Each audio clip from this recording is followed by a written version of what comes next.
নমস্কার বন্ধুরা, আপনারা কেমন আছেন? নিশ্চয়ই আপনারা খুব ভালো আছেন। বিদিশাস কুকিং অ্যান্ড হবিস চ্যানেলে আপনাদের সবাইকে স্বাগত। আজ আমি আপনাদের সঙ্গে শেয়ার করতে চলেছি দই বড়া রেসিপি। চ্যানেলটিকে সাবস্ক্রাইব করবেন যাতে আপনারা নিত্য নতুন রান্না দেখতে পারেন। প্রথমে নেওয়া হলো কিছুটা পরিমাণ ভেজানো বিউলির ডাল। এবার মিক্সিং জারে ডালটা ভালো করে দিয়ে বেটে নিতে হবে।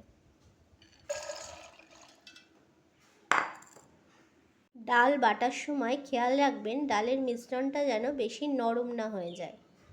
এবার ডালের মিশ্রণটির ভেতরে দেয়া হলো অল্প পরিমাণ মৌরি। এবার ক্রাশ করে কেটে রাখা আদা ও কাঁচা লঙ্কা দেওয়া হলো। আর দেওয়া হলো অল্প পরিমাণে লবণ। এবার মিশ্রণটি ভালো করে ফেটিয়ে নিতে হবে। ডালটা ভালো করে ফেটিয়ে নেওয়ার পর অন্য একটি পাত্রে অল্প একটু জল নিয়ে তার উপরে ওই ফেটানো মিশ্রণটি অল্প একটু দিয়ে দেখবেন যে আপনার মিশ্রণটি জলের ওপরে ভেসে আছে নাকি। যদি ভেসে থাকে তাহলে ভাববেন আপনার মিশ্রণটি রেডি হয়ে গেছে। এবার একটি হাতার ওপরে অল্প করে তেল মাখিয়ে নেবেন। তারপর মিশ্রণটি হাতার ওপরে দেবেন।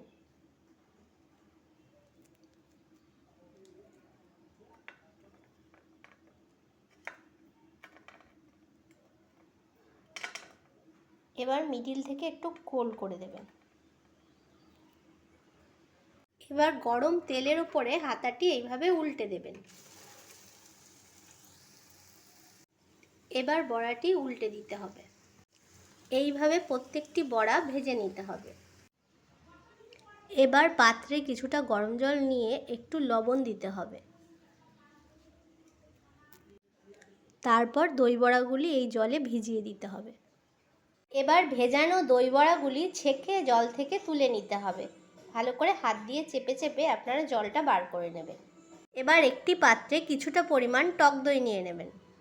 এবার টক দইয়ের ভেতরে 1 চামচ বিট নুন দেবেন। তারপর একটু বেশি পরিমাণ চিনি দেবেন।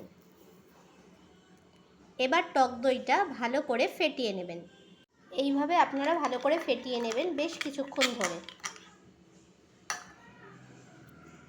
তারপর অল্প জল অ্যাড করবেন, সামান্য।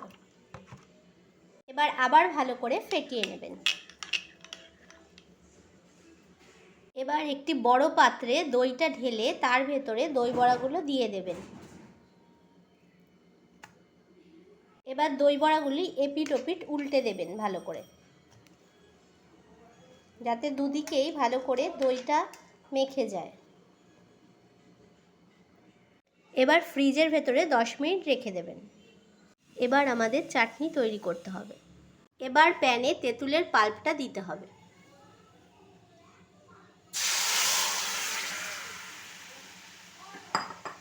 এবার একটু বিট নুন অ্যাড করতে হবে। আর দিতে হবে সামান্য পরিমাণ চিনি।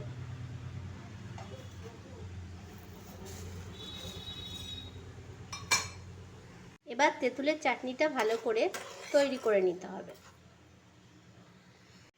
তেঁতুলের চাটনিটা নামানোর আগে একটু ভাজা জিরের গুঁড়ো দিতে হবে।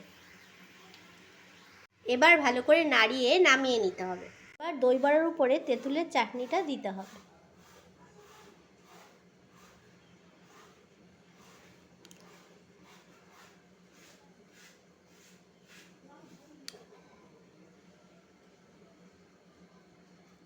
এবার কিছুটা পরিমাণ সেউ ভাজা নিয়ে ওপর থেকে ছড়িয়ে দিতে হবে।